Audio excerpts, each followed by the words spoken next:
सर्वांचे academic maths या आपल्या YouTube चॅनलवर स्वागत आहे।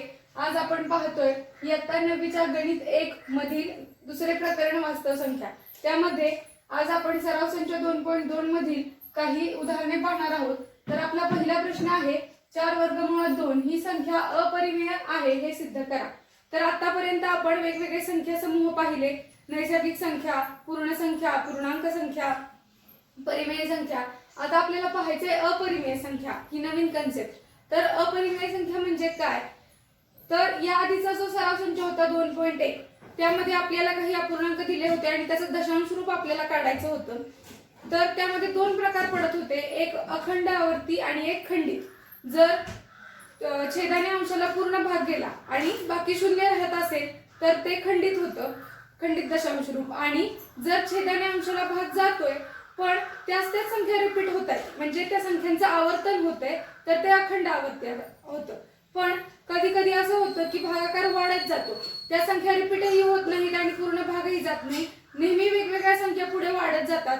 तर अशा वेळी ती संख्या म्हणजे अपरिमेय संख्या असते। तर आपल्याला अपरिमेय संख्यांची काही उदाहरणं द्यायची झाली तर बघा, वर्गमुळात 2। आता 2चा वर्गमूळ निघणार आहे का? नाही, 2 कशाचाच वर्ग नाही। मग जर 2चा वर्गमूळ आपण भागाकार पद्धतीने काढायचा प्रयत्न केला तर उत्तर येईल 1.4, 1, 2, 1 अशी संख्या पुढे वाढत जाईल। त्याच पद्धतीने वर्गमुळात 3चा सुद्धा वर्गमूळ निघणार नाही, कारण 3 हा कोणत्याच संख्येचा वर्ग नाहीये। मग त्याचं जर भागाकार पद्धतीने करायचं म्हटलं तर 1.7, 3, 2 असा भागाकार पुढे वाढत जाईल। यांना म्हणायचं अपरिमेय संख्या। तर इथे आपल्याला दिलेली आहे 4 वर्गमुळात 2 ही संख्या आणि आपल्याला सिद्ध करायचं आहे की ती अपरिमेय आहे। तर आता ही आपल्याला अप्रत्यक्ष सिद्धता या प्रकाराने सिद्ध करायचं आहे। तर अप्रत्यक्ष सिद्धतेमध्ये काय करायचं, पहिल्यांदा ही संख्या त्यांनी सांगितलंय अपरिमेय संख्या आहे हे सिद्ध करा, पण आपण थोड्या वेळासाठी ती परिमेय आहे असं मानून आपलं गणित सोडवायचं आहे। तर समजा 4 वर्गमुळात 2 ही संख्या परिमेय आहे असं आपण मानूया। तर जर ती परिमेय असेल तर ती आपल्याला p छेद q स्वरूपात लिहिता येईल, म्हणजे अंश छेद या स्वरूपामध्ये लिहिता येईल, बरोबर। म्हणून p छेद q बरोबर 4 वर्गमुळात 2। आता ही जेव्हा p छेद q स्वरूपात परिमेय संख्या लिहितोय तेव्हा आपल्याकडे दोन अटी असणार आहेत, एक तर p आणि q या दोन्ही पूर्णांक संख्या असतील, म्हणजे शून्य किंवा धन संख्या किंवा ऋण संख्या। आणि दुसरी अट म्हणजे शून्य नाही, फक्त इथे काय असेल, p आणि q पूर्णांक संख्या आहेत, म्हणजे p आणि q यामध्ये त्या एकतर धन असतील किंवा ऋण असतील, आणि q ही जी संख्या आहे ती शून्य नसेल, शून्य व्यतिरिक्त कुठलीही संख्या ती q असू शकते। आता आपण काय केलं, ही बाजू इकडे घेतली 4 वर्गमुळात 2 बरोबर p छेद q अशा स्वरूपात मांडणी करून घेतली। आता हे 4 वर्गमुळात 2 ला गुणण्यासाठी आहेत, ते आपण पलीकडे घालवायचं म्हटलं तर ते छेदात जातील, बरोबर, म्हणजे भागायला जातील। म्हणून वर्गमुळात 2 बरोबर p छेद 4q असं होईल। आणि या समीकरणाला आपण पहिले एक आकडा घेऊया। आता इथे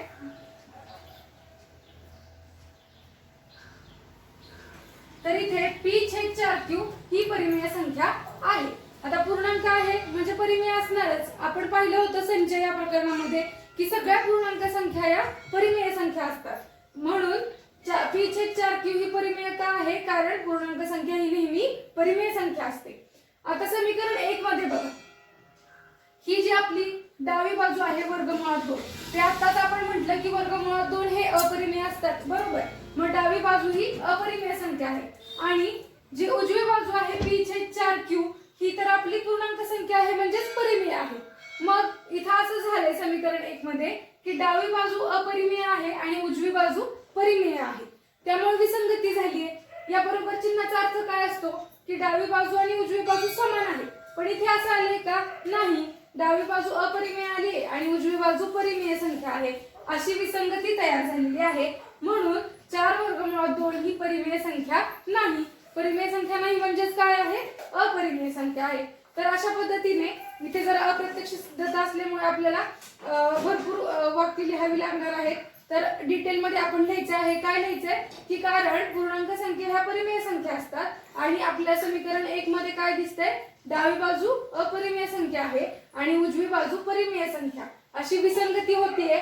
म्हणून 4 वर्गमुळात 2 ही संख्या परिमेय संख्या नसून अपरिमेय संख्या आहे हे आपण या पद्धतीने सिद्ध केलं. पण पुढील प्रश्न पाहूया.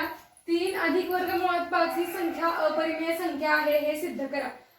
तर आता आधीच्या प्रश्नाप्रमाणे सेम तीच प्रक्रिया करून आपल्याला हा प्रश्न सोडवायचा आहे. अप्रत्यक्ष सिद्धतेद्वारे आपण हे सिद्ध करणार आहोत की 3 अधिक वर्गमुळात 5 अपरिमेय आहे. यासाठी आपण आधी दिलेली संख्या परिमेय आहे असं मानून घेऊया. समजा 3 अधिक वर्गमुळात 5 ही परिमेय संख्या आहे. आता ती परिमेय आहे त्यामुळे आपण ती p/q या स्वरूपात लिहू शकतो. p/q बरोबर 3 अधिक वर्गमुळात 5 आणि p/q या पूर्णांकामध्ये p आणि q या पूर्णांक संख्या आहेत आणि q म्हणजे जो आपला छेद आहे तो शून्य नाही, शून्या व्यतिरिक्त कोणतीही संख्या धन किंवा ऋण. तर आता बघा आपण खाली काय केलं, ही उजवी बाजू इकडे आणली. 3 अधिक वर्गमुळात 5 बरोबर p/q. आता हे जे 3 आहेत ते इकडे बेरजेल आहेत. जेव्हा बरोबरचे त्याच्या पलीकडे जातील तेव्हा ते वजाबाकीला होतील. म्हणजेच वर्गमुळात 5 बरोबर p/q वजा 3. हे झालं आपलं पहिलं समीकरण. आता या समीकरणाचं जर आपण निरीक्षण केलं तर p/q वजा 3 ही जी आपली उजवी बाजू आहे ती परिमेय आहे. परिमेय का? कारण ही पूर्णांक आहे आणि पूर्णांक संख्या सगळ्या परिमेय संख्या असतात. त्यामुळे p/q वजा 3 ही परिमेय संख्या आहे कारण पूर्णांक संख्या या परिमेय संख्या असतात. हे आपण लिहून घेतलं. आता या समीकरण 1 मध्ये काय झालं बघा, उजवी बाजू आहे परिमेय आणि डावी बाजू आपण पाहिली वर्गमुळात 5. जसं इथे आपण पाहिलेलं वर्गमुळात 2 आणि वर्गमुळात 3 या अपरिमेय संख्या आहेत कारण त्यांचं वर्गमूळ निघत नाही. तशीच वर्गमुळात 5 सुद्धा अपरिमेय संख्या आहे कारण 5 हा कोणत्याही संख्येचा वर्ग नाही. त्यामुळे वर्गमुळात 5 सुद्धा अपरिमेय संख्या आहे. म्हणजे समीकरण 1 मध्ये आपल्याला असं पाहायला मिळेल की उजवी बाजू परिमेय आणि डावी बाजू अपरिमेय आहे. ही विसंगती तयार होते. म्हणून हे आपण लिहून घेऊया. समीकरण 1 मध्ये डावी बाजू अपरिमेय संख्या आणि उजवी बाजू परिमेय संख्या आहे. म्हणून 3 अधिक वर्गमुळात 5 ही परिमेय संख्या नसून ती अपरिमेय संख्या आहे. म्हणजे आधी आपण मानलेलं की ती परिमेय पण विसंगती तयार झाली त्यामुळं आपण जे मानलेलं विधान आहे ते खोटं आहे, ते असत्य आहे. त्यामुळे जर ती परिमेय नसेल तर ती कशी असणार? अपरिमेय आहे. म्हणून 3 अधिक वर्गमुळात 5 ही परिमेय संख्या नसून ती अपरिमेय संख्या आहे. या सर्व संचातील प्रश्न क्रमांक 3 पाहतोय. तर आपल्याला दोन संख्या दिलेल्या आहेत, वर्गमुळात 5 आणि वर्गमुळात 2 आणि या संख्या आपल्याला संख्या रेषेवर दाखवायच्या आहेत. तर त्यासाठी बघा आपल्याला आकृत्या काढाव्या लागणार आहेत 2 वेगवेगळ्या संख्या रेषांच्या आणि पायथागोरस प्रमेयाचा वापर करून आपण या 2 संख्या संख्या रेषेवर दाखवणार आहोत. प्रथम आपण पाहूया वर्गमुळात 5 कसे दाखवायचे संख्या रेषेवर. तर त्यासाठी इथे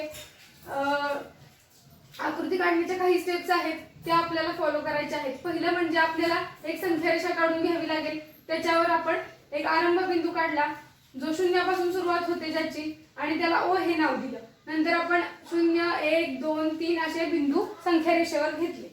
आता आपलं पायथागोरसचं प्रमेय काय आहे की आपला कर्णाचा वर्ग म्हणजे कर्णाचा वर्ग बरोबर पहिल्या बाजूचा वर्ग अधिक दुसऱ्या बाजूचा वर्ग म्हणजेच पाया वर्ग अधिक उंची वर्ग.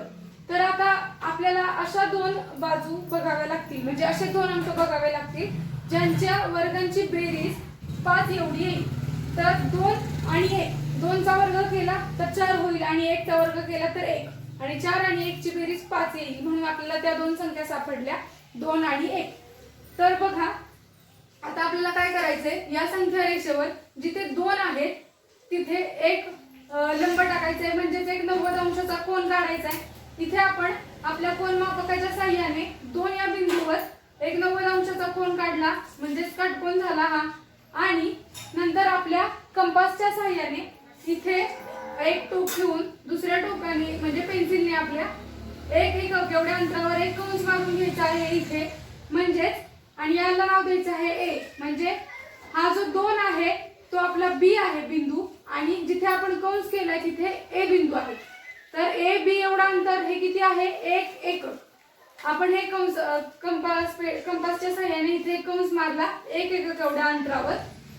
आता ए बी झाले 1 आणि ओ पासून बी पर्यंत झाला 2 एकक एवढं अंतर. आता आपल्याला ओ पासून ए पर्यंतचा बिंदू जोडून द्यायचा आहे. तर अशा पद्धतीने इथे आपल्याला एक काटकोन तयार होईल. त्या काटकोनाचं नाव काय? काटकोन त्रिकोण तयार होईल. त्याचं नाव काय असेल? ओ ए बी. मग काटकोन त्रिकोण ओ ए बी त्यामध्ये आपल्याला पायथागोरस प्रमेयाचा वापर करायचा आहे। तर काटकोन त्रिकोण OAB मध्ये पायथागोरस प्रमेयानुसार कर्ण कोण असेल OA, म्हणून कर्ण वर्ग OA वर्ग बरोबर पाया आहे आपला OB आणि उंची आहे AB, या दोन्हीच्या वर्गांची बेरीज म्हणून AB वर्ग अधिक OB वर्ग। हे झालं आपलं पायथागोरस प्रमेयाचं सूत्र। आता आपल्याला किमती घालायच्या आहेत, आपल्याला OA ची किंमत काढायची आहे म्हणून OA वर्ग आहे असं लिहिलं। आता AB किती आहे आपला, एक एकक अंतर सांगितले आपण, म्हणजे AB आहे 1 चा वर्ग अधिक OB, O पासून B बिंदू किती अंतरावर आहे 2, म्हणून OB चं अंतर किती झालं 2, मग 1 चा वर्ग अधिक 2 चा वर्ग, मग OA वर्ग बरोबर 1 चा वर्ग झाला 1 अधिक 2 चा वर्ग झाला 4, 4 अधिक 1 5। जर OA वर्ग 5 असेल तर OA किती असणार, जेव्हा याचा वर्ग जाईल तेव्हा 5 वर्गमुळात येतील, म्हणजे OA वर्ग बरोबर वर्गमुळात 5। तर आता आपल्याला काय करायचंय, आपला कर्ण आला वर्गमुळात 5, तर आता आपल्याला आपल्या कंपासचं एक टोक O या बिंदूवर ठेवायचं आहे आणि दुसऱ्या टोकामध्ये या OA एवढा अंतर घेऊन एक कंस पेन्सिलने एक कंस काढायचा आहे आणि हा कंस खाली संख्या रेषेच्या दिशेने वाढवायचा आहे आणि हा कंस संख्या रेषेला ज्या बिंदूमध्ये छेदेल त्या बिंदूमध्ये आपण काय लिहायचंय, त्या बिंदूवर लिहायचंय वर्गमुळात 5, म्हणजे इथे आपल्याला वर्गमुळात 5 ही संख्या मिळेल। तर हे झालं आपलं वर्गमुळात 5 चं पहिलं गणित। आता आपण असंच पाहूया वर्गमुळात 10 हे संख्या रेषेवर कसे दाखवायचे। त्यासाठी आपण दुसरी संख्या रेषा काढून घेतलेली आहे। यामध्ये सुद्धा आपल्याला आधी बघावं लागेल की कोणत्या दोन संख्यांचा वर्गांची बेरीज 10 येते। तर 3 आणि 1 या दोन संख्या आहेत, 3 चा वर्ग 9 आणि 1 चा वर्ग 1, 9 आणि 1 ची बेरीज आली 10, म्हणून आपण काय करणार आहोत, संख्या रेषेवर 0 1 2 3 4 असं घेऊन घेतलं आणि जिथे 3 असेल तिथे आपण 90 अंशाचा एक कोन काढून घेऊया आपल्या कोनमापकाच्या सहाय्याने। तर 3 वर आपण कोन काढून घेतला आणि 3 या संख्या रेषेवर हा जो बिंदू आहे याचं नाव आहे Q, आरंभ बिंदूचं नाव आहे O आणि Q पासून एक एकक अंतरावर एक कंस टाका आणि तिथे नाव दिलं P, म्हणजे QP किती होईल 1। आता आपल्याला P ते O हे अंतर जोडून घ्यायचं आहे, PO म्हणजे हा झाला आपला कर्ण। तर इथे एक काटकोन त्रिकोण तयार झाला, काय नाव आहे त्या काटकोन त्रिकोणाचं OPQ, OPQ हा काटकोन त्रिकोण तयार झाला। आता आपल्याला या काटकोन त्रिकोणात पायथागोरस प्रमेय वापरायचा आहे। तर पायथागोरस प्रमेयानुसार कर्ण वर्ग म्हणजे OP चा वर्ग OP वर्ग बरोबर पाया कोण आहे OQ, म्हणून OQ चा वर्ग अधिक उंची कोण आहे PQ अधिक PQ चा वर्ग। आता OP चा वर्ग आपल्याला काढायचा आहे, बरोबर OQ चा अंतर किती आहे 3, म्हणून 3 चा वर्ग अधिक PQ किती आहे 1, म्हणून 1 चा वर्ग। मग OP वर्ग बरोबर किती येईल, 3 चा वर्ग 9 अधिक 1 चा वर्ग 1, 9 अधिक 1 10, OP वर्ग आला 10। जर OP चा वर्ग 10 असेल तर OP किती येईल वर्गमुळात 10, म्हणून आपण काय करायचं, आपला कर्ण आला वर्गमुळात 10। आता इथे कंपासच्या सहाय्याने एक टोक O या बिंदूवर ठेवायचं आणि एवढा अंतर कंपास मध्ये घेऊन OP एवढा अंतर कंपास मध्ये घेऊन एक कंस काढायचा संख्या रेषेच्या दिशेने आणि तो कंस ज्या बिंदूमध्ये संख्या रेषेला छेदेल तो बिंदू म्हणजे आपला वर्गमुळात 10 असणार आहे। तर अशा पद्धतीने आपण काय केलं, वर्गमुळात 5 आणि वर्गमुळात 10 या संख्या रेषेवर दाखवल्या। त्यासाठी आपण काय काय स्टेप्स केल्या, प्रथम आपण संख्या रेषा काढून घेतली, नंतर आपण अशा दोन संख्या शोधल्या ज्याचा ज्यांच्या वर्गांची बेरीज आपल्याला दिलेली संख्या येईल। नंतर आपण एक 90 अंशाचा कोन करून घेतला आणि नंतर ते अंतर जोडून एक एकक एवढा अंतरावर एक कंस काढला आणि ते अंतर जोडून एक काटकोन त्रिकोण तयार केला आणि त्या काटकोन त्रिकोणामध्ये पायथागोरस प्रमेयाचा वापर करून आपण कर्णाची लांबी काढली आणि नंतर कर्णा एवढा अंतर घेऊन संख्या रेषेवर एक कंस काढला आणि तो कंस संख्या रेषेला ज्या बिंदूवर छेदेल तो बिंदू म्हणजे आपल्याला दिलेली संख्या असणार आहे। अशा पद्धतीने आपण दिलेल्या संख्या रेषेवर दाखवू शकतो। नंतर आपण या सराव संचातील शेवटचा प्रश्न पाहतोय, दिलेल्या संख्यांच्या दरम्यानच्या कोणत्याही तीन परिमेय संख्या लिहा। तर आपल्याकडे दोन संख्या दिलेल्या आहेत, त्यांनी पहिली आहे 0.3 आणि दुसरी आहे ऋण 0.5. आता या मधल्या दरम्यानच्या म्हणजे मधल्या या दोन संख्यांच्या मधल्या तीन कोणत्याही परिमेय संख्या आपल्याला शोधायच्या आहेत. तर आता आपण अंदाजे तोंडी सुद्धा सांगू शकतो बघा. ऋण 4.5 पासून आपण सुरुवात केली तर एक संख्या ऋण आहे आणि एक संख्या धन आहे, म्हणजे एक शून्याच्या डाव्या बाजूपासून सुरुवात होणार आहे आणि उजव्या बाजूला संख्या रेषेवर संख्या वाढत जाणार आहे. तर बघा जेव्हा आपण ऋण 0.5 पासून सुरुवात करू तर तिकडे ऋण 0.4 ऋण 0.2 अशी शून्याच्या दिशेने वाढत जाणार आहेत. त्यामुळे ऋण 0.5 नंतरची संख्या कुठली असेल?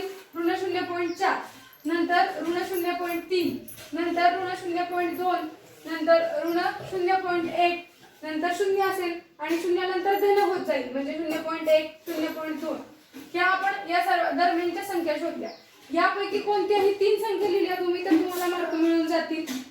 म्हणजे आपण ऋण 0.5 पासून ऋण 0.3 पर्यंतच्या मध्ये कोणकोणत्या संख्या आहेत त्या सर्व लिहून घेतल्या. यापैकी कोणत्याही तीन आपल्याला लिहायच्या आहेत. आता पुढचं आहे बघा ऋण 2.3 आणि ऋण 2.33. तर आता आपल्याला काय करायचंय, हे गणित सोडवताना सोपं जाण्यासाठी याच्यावर पुढे दोन घरं वाढवून घ्यायचे. म्हणजे आपले जे दशांश चिन्ह नंतरचे जे अंक आहेत त्यावर आपण दोन घरं वाढवली. 3 नंतर काहीच नाही म्हणजे 2 शून्य वाढवू शकतो आपण. आणि 33 इथे पॉइंट नंतर 3 घरं आहेत, इथे सुद्धा आपल्याला पॉइंट नंतर 3 घरं करायचे म्हणून 3 3 हे दिलेले आहेत आणि एक शून्य आपण वाढवलं. म्हणजे आता आपल्याकडे कोणत्या दोन संख्या आहेत? ऋण 2.300 आणि ऋण 2.330. तर आता आपल्याला या दरम्यानच्या संख्या शोधायच्या आहेत. तर आता आपण 300 पासून 330 पर्यंतच्या कोणत्याही तीन संख्या लिहू शकतो. मग 301 पासून सुरुवात होईल ते 329 पर्यंत कोणत्याही तीन संख्या आपण लिहू शकतो. तर आपण तीन त्यातल्या लिहिल्या बघा. ऋण 2.310, ऋण 2.320, ऋण 2.321. याच संख्या लिहा असं काही नाही. ऋण 2.301 पासून ऋण 2.329 पर्यंत कोणत्याही तीन संख्या तुम्ही लिहिल्या तरी तुमचं उत्तर योग्य असणार आहे. आता यानंतर आहे 5.2 आणि 5.3. आता इथे सुद्धा आपण एक एक घर वाढवून घेऊया. पुढे आपल्याला 2 दशांश स्थळापर्यंत बघायचंय म्हणून 5.20 आणि 5.30 हे आपण घेतले. आता इथे सुद्धा आपल्याला 20 आणि 30च्या जे मध्ये आहेत त्यापैकी कोणत्याही तीन संख्या आपण लिहू शकतो. तर आता 20 आणि 30च्या मध्ये कोण कोण येतं? कोण येईल? 5.21 पासून 5.29 पर्यंत सगळे 5.21, 5.22, 5.23 असं वाढवत कुठपर्यंत जायचं आपल्याला? 5.29 पर्यंत. यापैकी कोणत्याही तीन संख्या तुम्ही लिहू शकता या दोन संख्यांदरम्यानच्या. आता बघा पुढे आहे आपल्याकडे ऋण 4.5 आणि ऋण 4.6.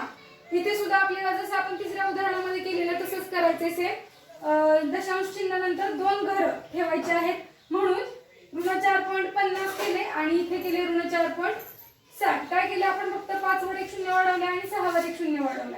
तर 50 ते 60च्या दरम्यानच्या ज्या संख्या आहेत त्या आपल्याला लिहून घेता येतील. म्हणजेच 51 पासून 59 पर्यंत फक्त पुढे काय करायचं? ऋण 4 पॉइंट ठेवायचे आणि 51 पासून 59 पर्यंत यापैकी कोणत्याही तीन संख्या लिहिल्या तुम्ही तरी तुम्हाला योग्य उत्तर सापडेल. तर अशा पद्धतीने हे आपण दिलेल्या दोन संख्यांच्या दरम्यानच्या संख्या शोधू शकतो. तर आज आपण सराव संच 2.2 पाहिला. सर्वात सोपा असा सराव संच आहे हा. तर आज आपण इथेच थांबूया.